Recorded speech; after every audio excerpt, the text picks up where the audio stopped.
Vocês vão ouvir uma vozinha. Pronto, isso mesmo. Então, iniciamos aqui a nossa aula de filosofia de hoje, né? Nosso aperfeiçoamento de estudo. Lembrando que por dia, na sexta-feira, nós temos duas aulas, né? Especialmente aqui na nossa disciplina.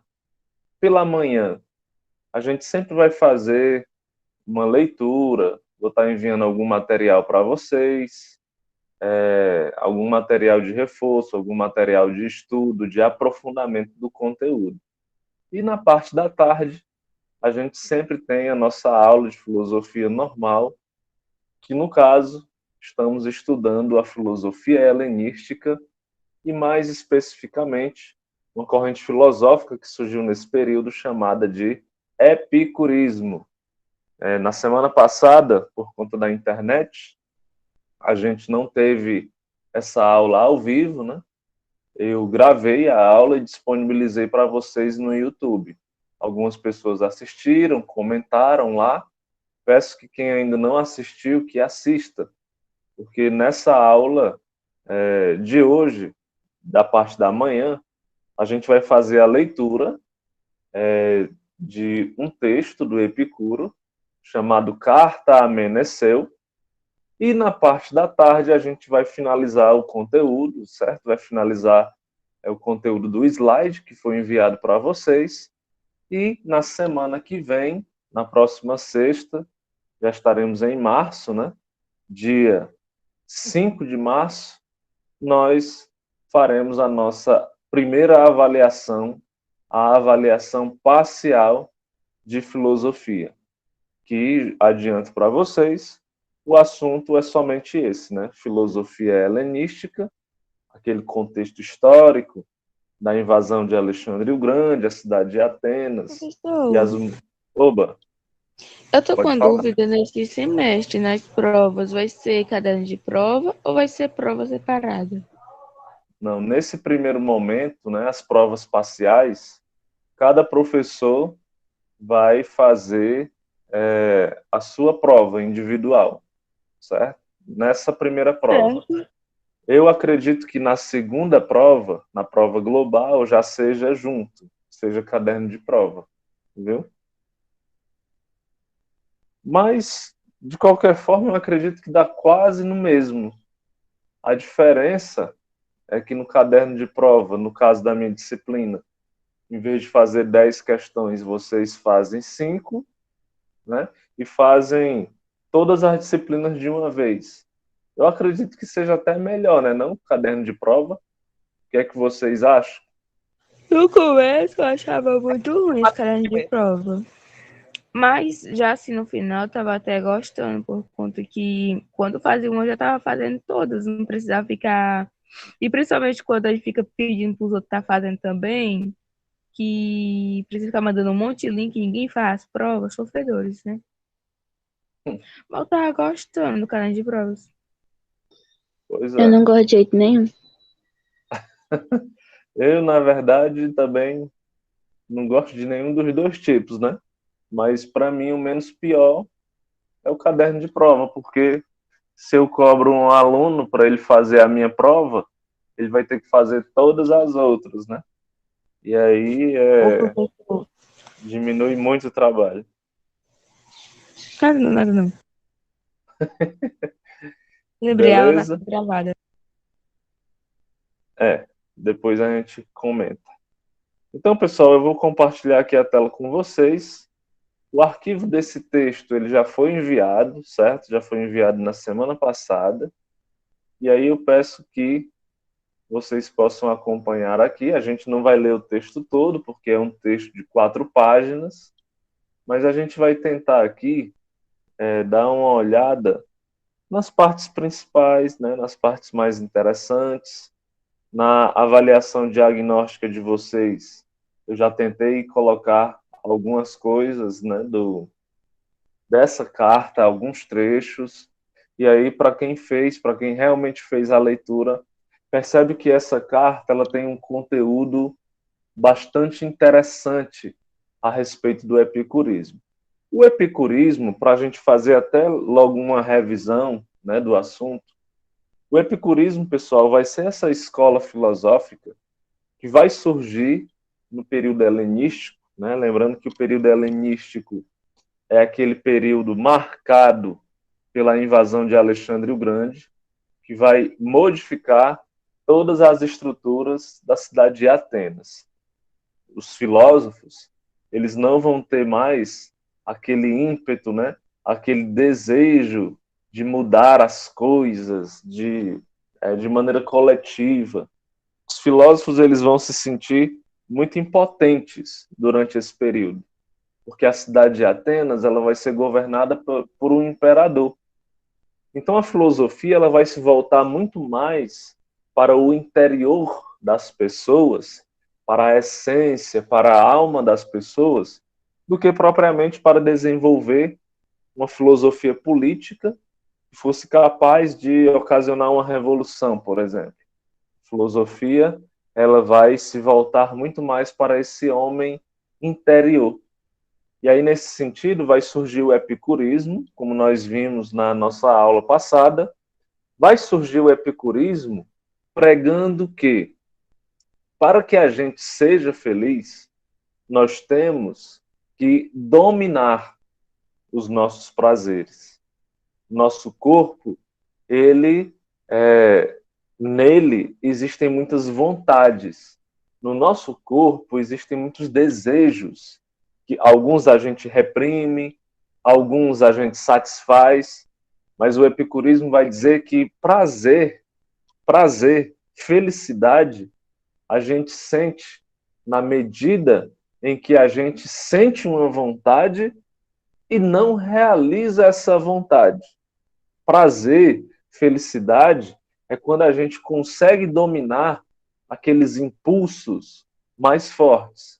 Prazer ou felicidade é quando a gente consegue dominar aqueles instintos que parecem incontroláveis.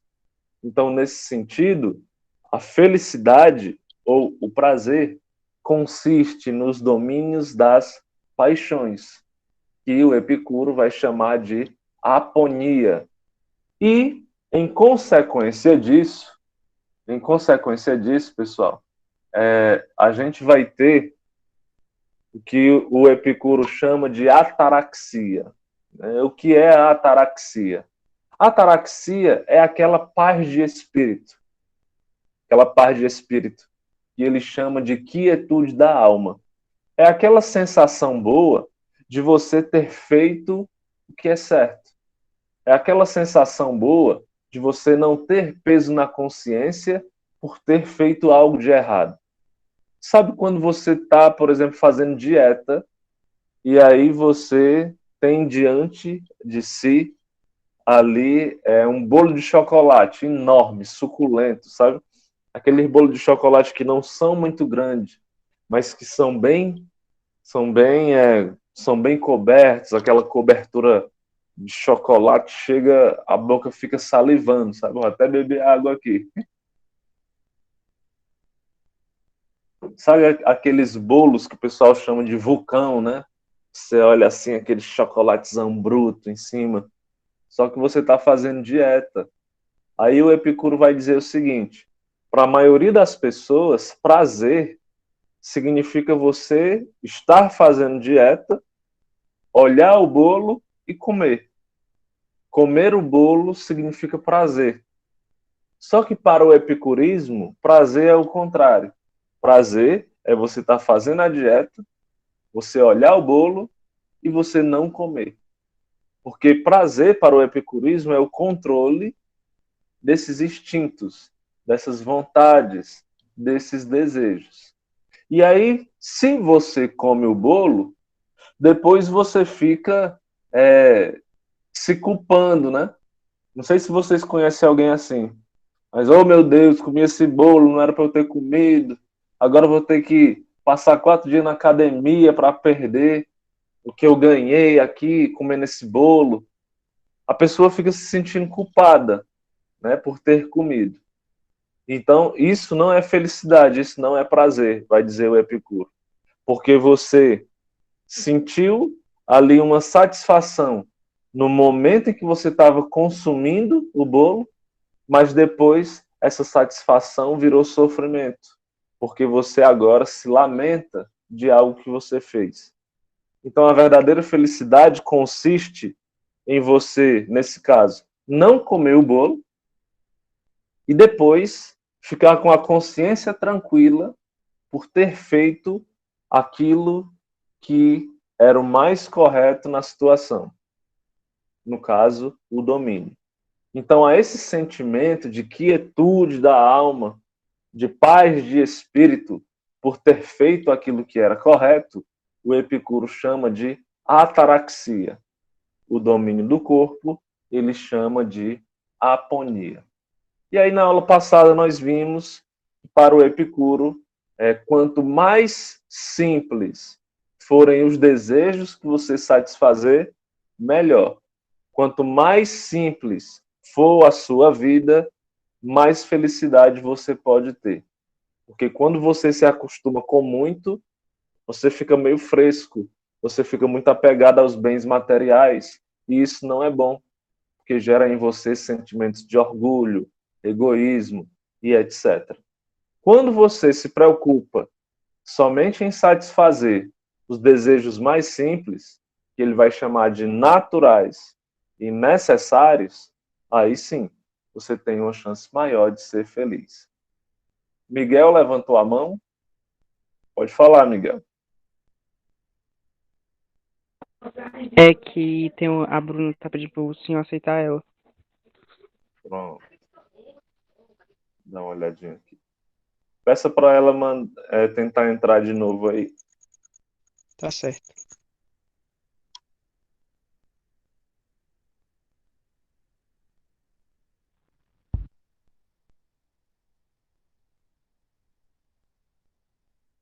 Beleza, gente? Então, só esperar aqui a Bruna tentar entrar novamente para nós iniciarmos a leitura.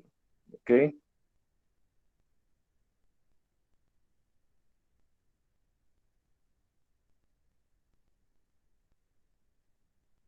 O negócio começa cedo aqui.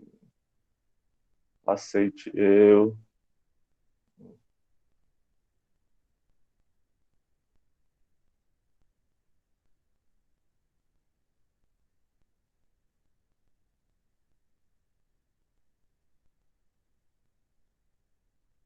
Pronto. Então vamos lá, né? Bem, a carta a Meneceu, pessoal, escrita pelo Epicuro, né? Vocês devem se perguntar, quem é esse Meneceu? O Meneceu era um amigo do Epicuro, né? E fazia muito tempo que eles não se viam, né? Eles eram muito próximos e tal. E aí o Epicuro resolveu escrever essa carta para ele, dando alguns conselhos a respeito da vida, certo? Conselhos a respeito da felicidade. Tanto que a carta pode ser chamada também de Sobre a Felicidade. Nessa carta, a gente percebe, né, que existem aí muitos elementos da filosofia epicurista. Por isso que essa carta ela se torna o principal documento onde nós podemos encontrar os ideais epicuristas. Então, gostaria de saber se alguém pode iniciar aí a leitura do ponto 1, o estudo da filosofia. Alguém pode ler? Eu só não leio por conta que meu celular tá quebrado. Bem no meio das palavras, eu fico parecendo uma mongoloide tentando enxergar. Tudo bem. Outra pessoa pode ler? Eu leio. A Rocha. O estudo da filosofia, Meneceu. Que ninguém hesite em se dedicar à filosofia enquanto jovem, nem se canse de fazê-lo depois de velho, porque ninguém jamais é demasiado jovem ou demasiado velho para alcançar a saúde do espírito. Quem afirma que a hora de dedicar-se à filosofia ainda não chegou, ou que ela já passou, é como se dissesse que ainda não chegou, ou que já passou a hora de ser feliz. Pode continuar. Desse modo, a filosofia é útil tanto ao jovem quanto ao velho. Para quem está envelhecendo, sentir-se rejuvenescer através da grata recordação das coisas que já se foram, e para o jovem poder envelhecer sem sentir medo das coisas que estão por vir. É necessário, portanto, cuidar das coisas que trazem a felicidade, já que, estando esta presente, tudo temos, e sem ela, tudo fazemos para alcançá-la. Pratica e cultiva, então, aqueles ensinamentos que sempre te transmiti, na certeza de que eles constituem os elementos fundamentais para uma vida feliz.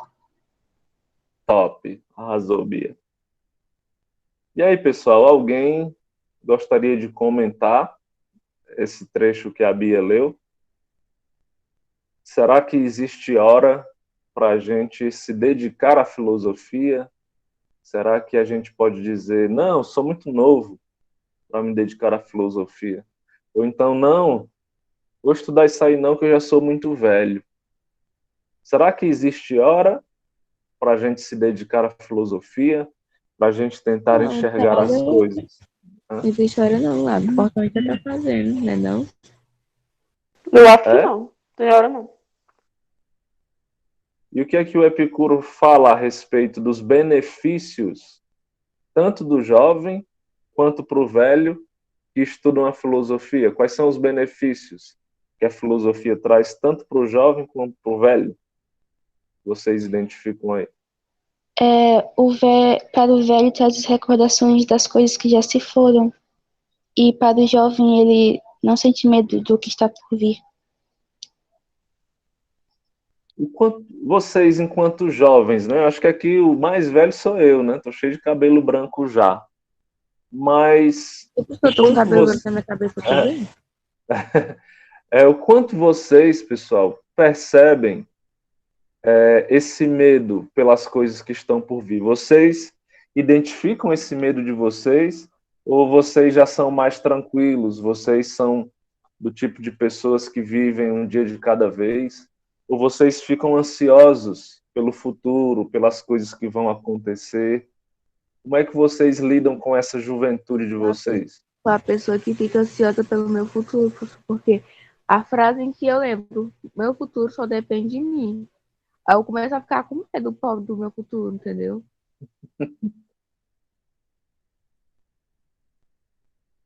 Mais alguém, pessoal? Como é que vocês lidam? Eu fico ansiosa, mas aí a gente finge que tá tudo bem, né?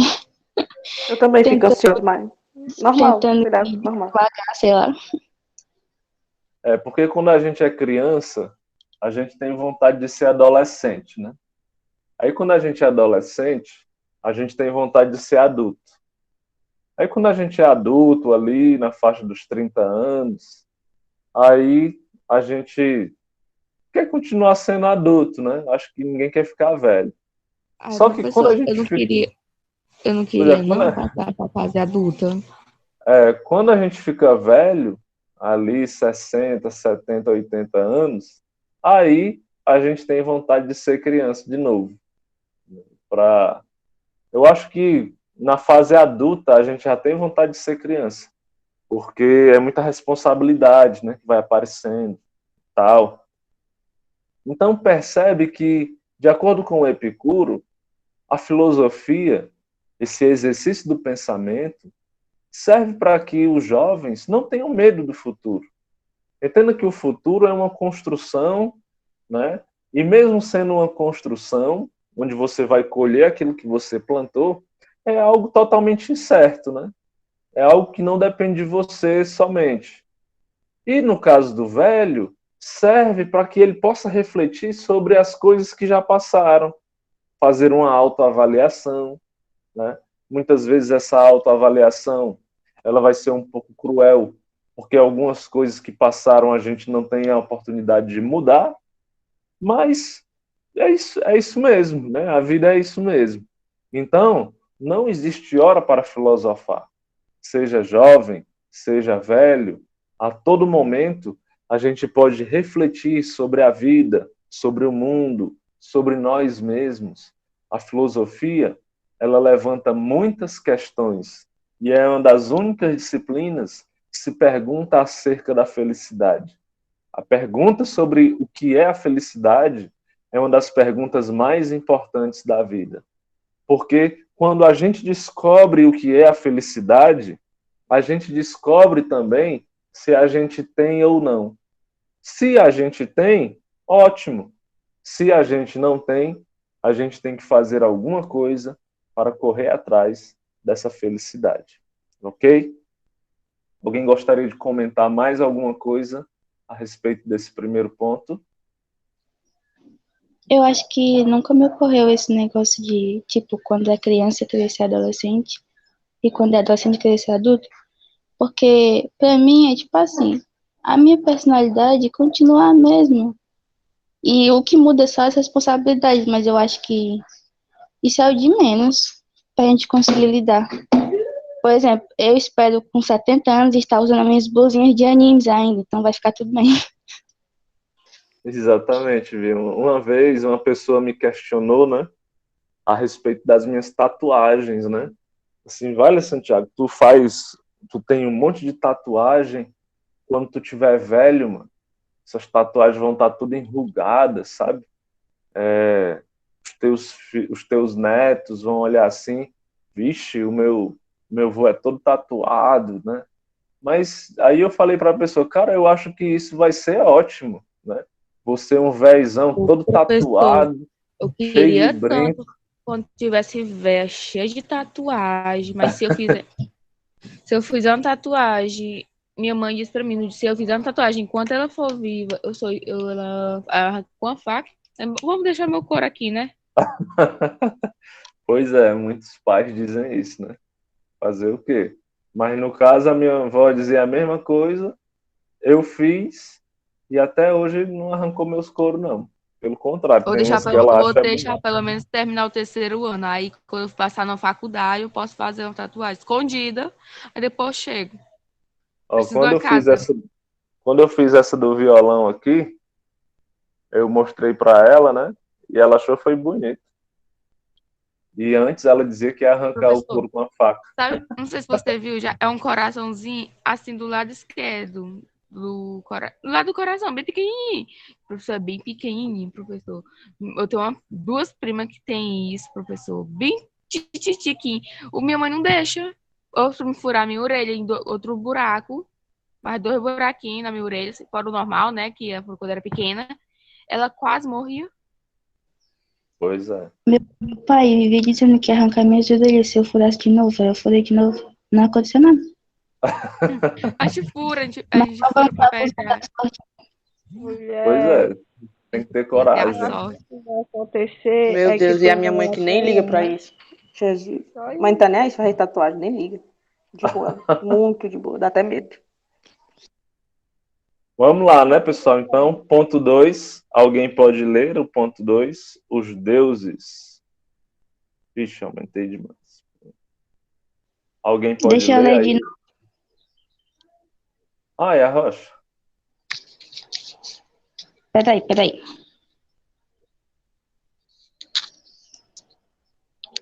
Os deuses. Em primeiro lugar, considerando a divindade como um ente imortal e bem-aventurado, como sugere a percepção comum de divindade, não atribuas a ela nada que seja incompatível com a sua imortalidade, nem inadequado à sua bem-aventurança.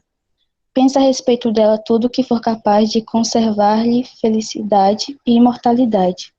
Os deuses de fato existem e é evidente o conhecimento que temos deles. Já a imagem que deles faz a maioria das pessoas, essa não existe.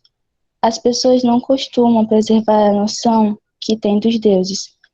Ímpio não é quem rejeita os deuses em que a maioria crê, mas sim quem atribui aos deuses os falsos juízos dessa maioria.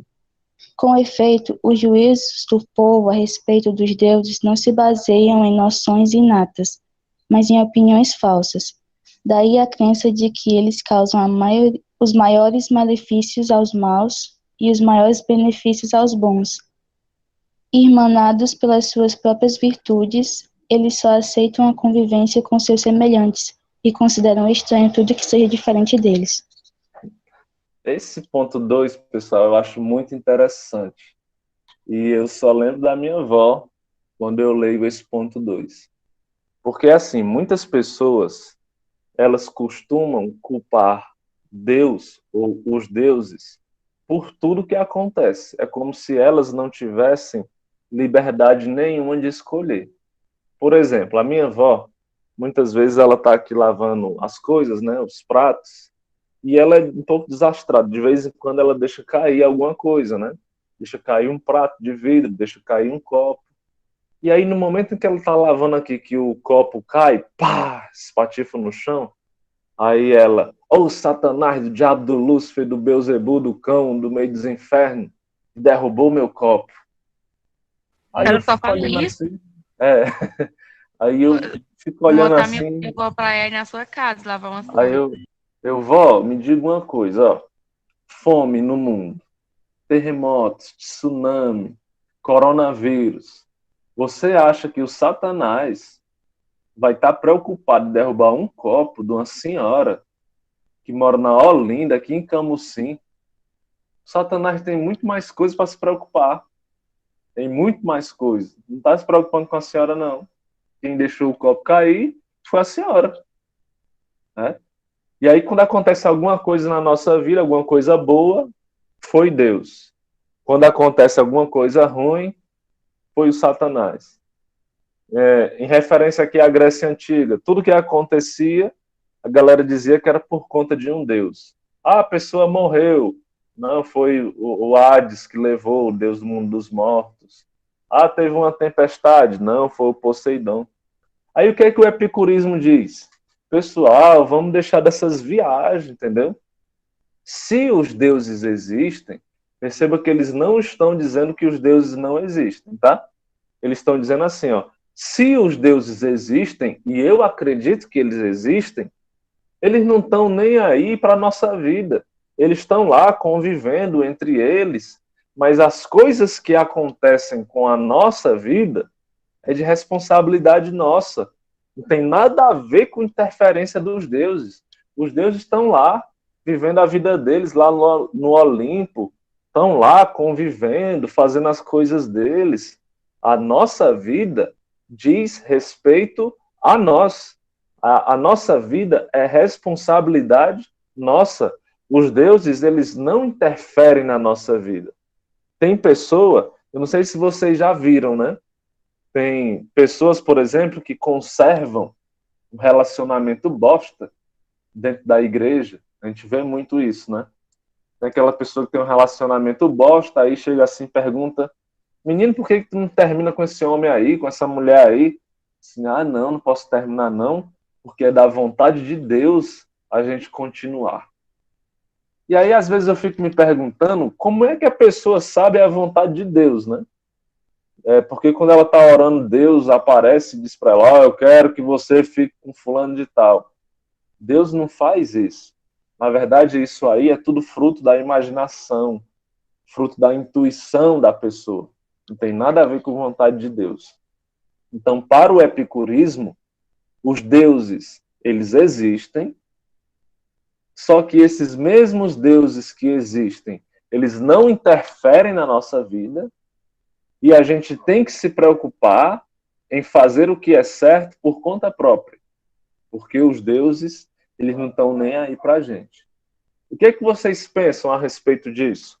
Vocês concordam com o Epicuro? Vocês discordam do Epicuro? Conhecem alguém que fica repetindo que tudo é da vontade de Deus? Já ouviram falar nisso? O que é que vocês pensam?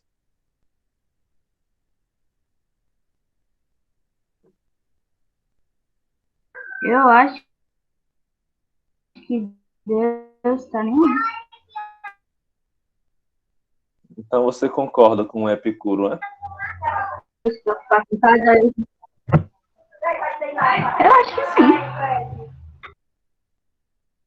E aí, pessoal, mais alguém?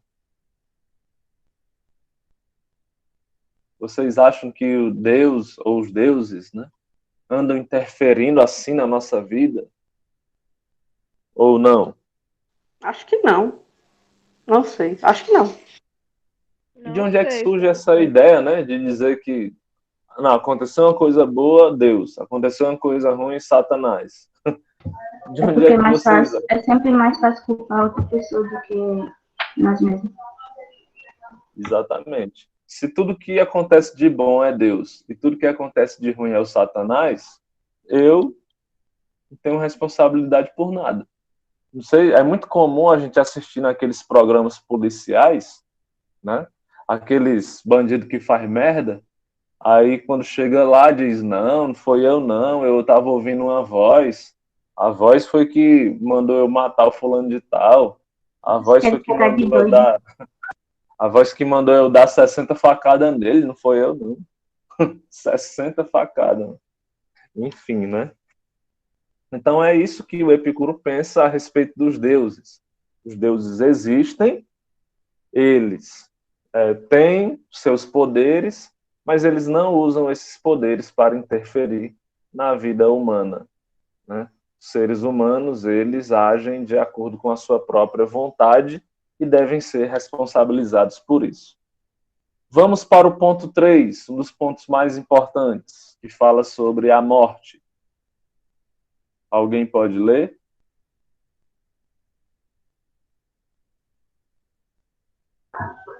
Eu vou de novo? Pode ser? Pode ser. A morte. Acostuma-te à ideia de que a morte para nós não é nada, visto que todo bem e todo mal residem nas sensações, e a morte é justamente a privação das sensações. A consciência clara de que a morte não significa nada para nós proporciona a fruição da vida efêmera, sem querer apresentar de tempo infinito e eliminando o desejo de mortalidade. Não existe nada de terrível na vida para quem está perfeitamente convencido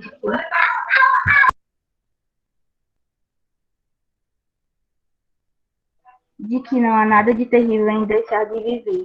É tolo, portanto, quem diz ter medo da morte. Não porque a chegada dessa lhe trará sofrimento, mas porque o aflige a própria espera. Aquilo que não nos perturba quando presente não deveria afligir-nos enquanto está sendo esperado. Então, mais terrível que todos os males, a morte não significa nada para nós, justamente porque, quando estamos vivos, é a morte que não está presente. Ao contrário, quando a morte está presente, nós é que não estamos. A morte, portanto, não é nada, nem para os vivos, nem para os mortos, já que para aqueles ela não existe, ao passo que esses não estão mais aqui. E, no entanto, a maioria das pessoas ora foge da morte como se fosse o maior dos males, ora a deseja como descanso dos males da vida. O sábio, porém, nem desdenha viver, nem teme deixar de viver. Viver não é um fardo, e não viver não é um mal. Essa parte eu acho muito interessante, pessoal, muito interessante. E, em resumo, o Epicuro diz o seguinte, olha, não tem por que se preocupar com a morte. Né? Como os mais velhos falam, ela é a única certeza da vida. A única certeza que nós temos na vida é que um dia nós vamos morrer. Aí o Epicuro ele fala o seguinte, se a gente está vivo, é porque a morte ainda não chegou. E no dia que a morte chegar, a gente não vai saber porque a gente já vai estar morto. Então, muitas pessoas que consideram a morte um mal, uma coisa horrível, essas pessoas elas são tolas, de acordo com o Epicuro. Por quê? Porque não tem por que se preocupar. No dia da sua morte, beleza, ela vai chegar, não há nada que você possa fazer para mudar isso. Então, é se acostumar com a ideia de uma vida que é finita, se acostumar com a ideia de que todos nós vamos morrer um dia e saber que, na realidade, o que mais importa não é a morte, mas é a vida que você vai ter até que a morte chegue. O mais importante é você saber de que forma você pode viver feliz até que a morte chegue. Porque no dia que ela chegar, vai ser inevitável. Então, para o Epicuro, a morte não é nada. É normal sentir saudade das pessoas que morrem, certo? É normal sentir falta das pessoas que morrem, das pessoas queridas. O que não é normal é a gente ter medo da morte. Não precisamos disso. Porque ela é uma coisa natural. Assim como beber água, assim como dormir, a morte é algo natural. E se estamos vivos, não tem por que se preocupar, não. Porque se a gente tem vida, é porque a morte ainda não chegou. E quando a morte chegar, a gente nem vai saber. Já estaremos mortos. Ok? Alguém gostaria de comentar isso? Alguém aí tem medo de morrer? Eu tenho, vou nem mentir, não aproveitei nada ainda mesmo. Também. Assim, eu tenho assim, né? Assim, meu Deus. É meu Deus. assim, não é bom, Não. mas Mas eu tô medo de morrer, entendeu? Eu tô medo de morrer. Não é medo, eu só não quero mesmo, não quero. eu só queria saber como é que eu vou morrer. Assim, professor, pelo menos eu queria pelo menos construir um futuro, né? Ela morreu, mas ela morreu diplomada, entendeu? Aí, pelo menos uma cor bonita, vai morrer mais só de assim. Tá olhando nos noticiários, a Clara é super famosa. Quando ela morrer, vai passar a notícia dela na televisão. A Clara morreu, mas pelo menos o pessoal da família, sabe? Falar que morreu pelo menos com faculdade. Sabe que eu tenho muito receio de ter assim uma morte besta, sabe? Eu tava andando, aí tropecei na rua e morri. Se eu morrer assim, eu vou ficar muito puta. Não vou aguentar se eu morrer assim. Ou então tava na rua, o cachorro passou correndo, me derrubou, aí eu morri. É bem Não minha quero cara. morrer desse jeito, Minha meu morte Deus. com certeza vai ser assim. Minha cara, cair numa topada. Eu chego Cachorro no inverno, derrubado. eu vou querer morrer de novo lá, não sei onde eu estiver. Porque se eu morrer numa morte dessa aí, professor, é triste. Imagina estar tomando banho, aí tem um ataque cardíaco. Não, professor. Pelo amor de Deus. Professor, teve uma Pois é. mulherzinha que ela tinha 80 anos. Aí, ela tinha 80 anos, né? Ela era psicóloga, já era aposentada já. Aí, ela tinha uma vida bem assim, né? Ela morreu por causa de um peido, professor. Ave Maria. Como foi isso? Peidou e morreu. Não, na Eu verdade não ouvi isso, não. 10 horas da manhã. Não, tchau, gente. Cancela. Acordei pra aula de Cancela. filosofia, a pessoa morreu num beijo. Coisas que acontecem, A pessoal. gente ri mais pesquisador. Não, morreu de Não, uma mas topada. Evelyn, existe um problema que a pessoa passa dias sem poder defecar, né? Sem poder fazer o número 2. E aí, quem me falou isso foi o professor André, né? Tem um amigo dele que passou dias sem poder fazer o número 2. E aí, depois de um tempo, já tinha muita bosta acumulada, né? E aí, ele morreu dos gases. Ficou podre por dentro, né?